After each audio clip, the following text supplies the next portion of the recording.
안녕하세요. 이중 두께 테이퍼링 적용 절차 및 검사 방법에 대한 강의를 시작하겠습니다. 이번 강의에서는 서로 다른 두께의 판재를 용접할 때 꼭 필요한 이중 두께 테이퍼링에 대해 배우게 됩니다.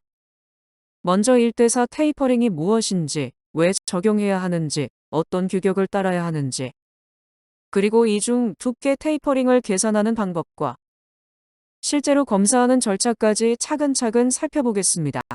이 강의를 통해 이중 두께 테이퍼링의 개념을 확실히 이해하고 현장에서 바로 적용할 수 있도록 돕겠습니다. 자, 그럼 다음 페이지부터 본격적으로 시작해 볼까요? 이번 페이지에서는 강의에서 다룰 내용을 간략하게 소개하겠습니다. 먼저, 안전이 가장 중요합니다. 작업 전에 안전모, 보안경, 용접 마스크 등 안전보호구를 꼭 착용해 주세요. 안전수칙을 준수하는 것은 작업자의 생명과 직결되는 중요한 문제입니다.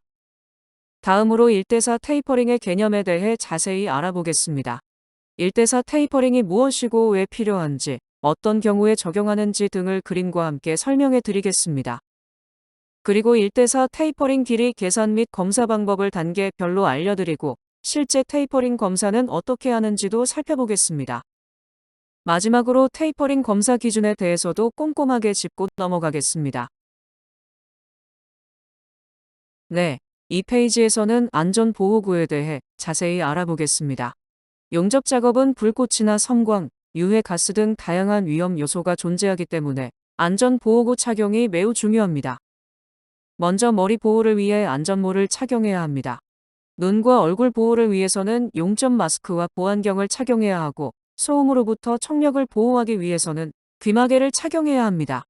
또한 유해 가스를 흡입하지 않도록 방독 마스크를 착용하고 손 보호를 위해 용접 장갑을 착용해야 합니다.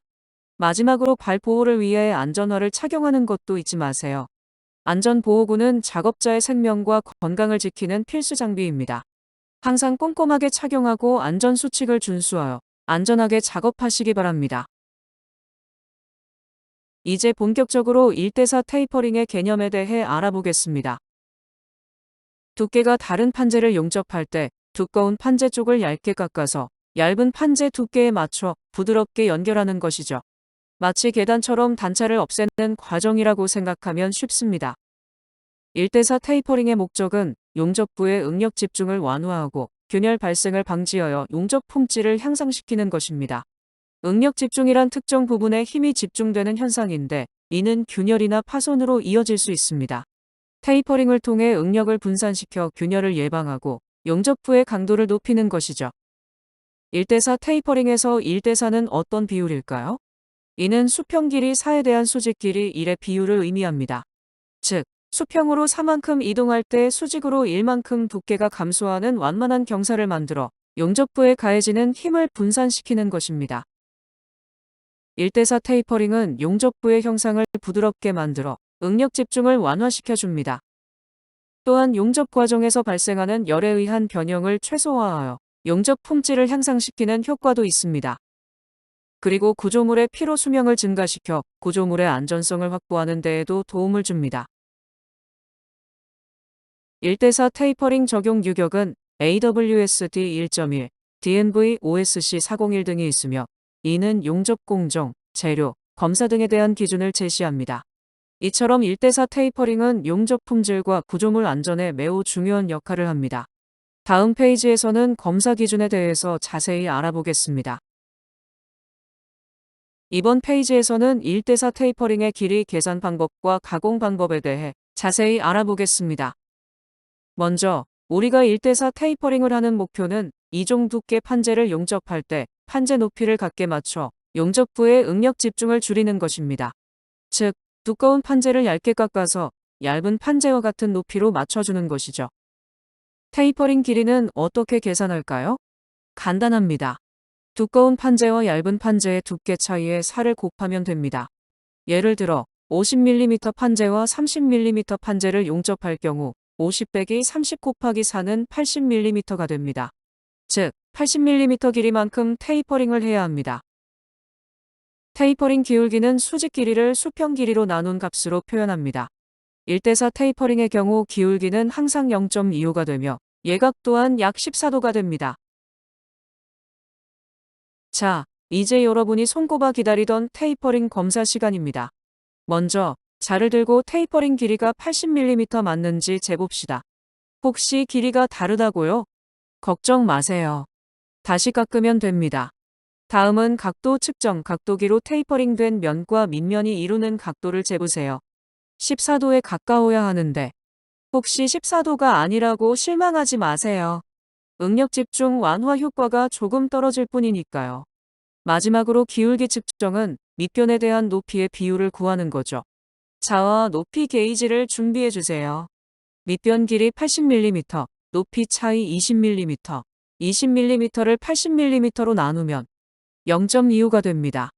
이렇게 길이, 각도, 기울기 이 세 가지를 정확하게 측정해서 1대4 테이퍼링 검사를 마무리합니다. 혹시 기준에 맞지 않는다고요? 괜찮아요. 우리에겐 재작업이라는 마법이 있으니까요. 마지막 페이지에서는 테이퍼링 검사 기준에 대해 더 자세히 알아보고 이 흥미진진한 교육을 마치도록 하겠습니다. 드디어 마지막 페이지입니다. 지금까지 이중 두께 테이퍼링의 적용 절차와 검사 방법에 대해 자세히 알아봤는데요. 마지막으로 테이퍼링 검사 기준을 꼼꼼하게 짚고 넘어가겠습니다. 테이퍼링 품질 관리는 왜 중요할까요? 용접 구조물의 안전성을 확보하기 위해서입니다. 테이퍼링이 제대로 되지 않으면 용접부에 힘이 집중되어 균열이나 파손이 발생할 수 있습니다. 부적절한 길이와 기울기는 용접 품질에 문제를 일으킬 수 있으므로 주의해야 합니다. 길이가 너무 짧으면 응력 집중이 발생하고 기울기가 너무 급하면 열 변형이 발생할 수 있습니다. 올바른 테이퍼링은 구조물의 강도와 형상을 유지하여 안전성을 확보하는 데 중요한 역할을 합니다. 먼저 테이퍼링 길이는 용접 판재 두께 차이의 4배로 설정되는 것이 일반적입니다. 너무 낮으면 응력 집중 문제가, 너무 높으면 열 변형 문제가 발생할 수 있습니다. 또한 테이퍼링의 기울기 값이 너무 낮으면 응력 집중 문제가, 너무 높으면 열 변형 문제가 발생할 수 있습니다. 따라서 정확한 테이퍼링 길이와 기울기를 적용하여 용접부의 품질을 확보하는 것이 중요합니다. 측정 결과가 기준을 만족하지 못하면 재작업이나 보수 작업이 필요할 것입니다. 이를 통해 구조물의 안전성과 신뢰성을 확보할 수 있습니다. 이것으로 이중 두께 테이퍼링 적용 절차 및 검사 방법에 대한 강의를 마치겠습니다. 이번 강의 내용이 여러분의 업무에 도움이 되기를 바랍니다. 감사합니다.